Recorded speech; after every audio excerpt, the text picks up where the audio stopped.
అయోధ్యలో ఆరంభమవుతున్న గుడి కోసం ప్రపంచం మొత్తం సంబరాలే. బెంగళూరులో గుళ్ళు కూడా అంత రష్గా ఉన్నాయి. నేనైతే మా ఇంట్లో కూడా 5 దీపాలు పెట్టాలన్నారు. నేను కూడా 5 దీపాలు అయితే పెట్టేసినాను. తులసి దగ్గర, దేవుడి దగ్గర, వంట రూమ్ లో. ఇంట్లో పూజ అంతా ముగించుకొని గుడికి వెళ్ళినాము. అమ్మ బాబోయ్, ఆ క్యూ అంతా చూసేసరికి భయం వేసేసింది. ఈ రోజు నైట్ మొత్తం జనాలు ఉంటారో ఏమో. ఈ క్యూ చూసి భయపడిపోయి ఇంక ఇంటికి అయితే బయలుదేరేస్తామని బయట నుంచి మొక్కొని, ఈ రోజు ఎక్కడ చూసినా గుళ్ళంతా ఇంతే రష్ గా ఉన్నాయి. ఇలా బయలుదేరానో లేదో ఆ శ్రీరామచంద్రుని ఆశీర్వాదం అయితే మా మీద పడినట్లుంది. రాముని గుడి ముందర బయటే ఈయనైతే రథంలో పెట్టి ఉన్నారు. ఆ రథాన్ని అయితే అందరూ ఈడ్చుకొని పోవాలనేసి అని అయితే చెప్పినారు.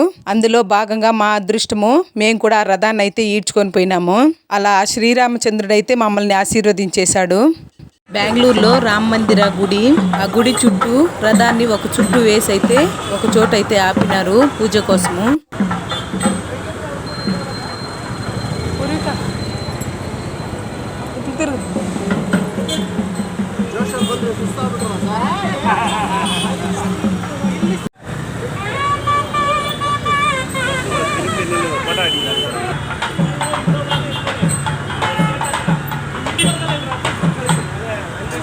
ఎంత చూడముచ్చటగా ఉన్నారో.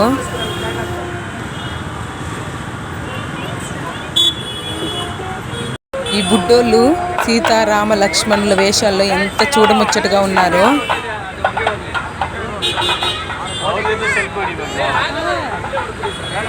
శ్రీరామ్.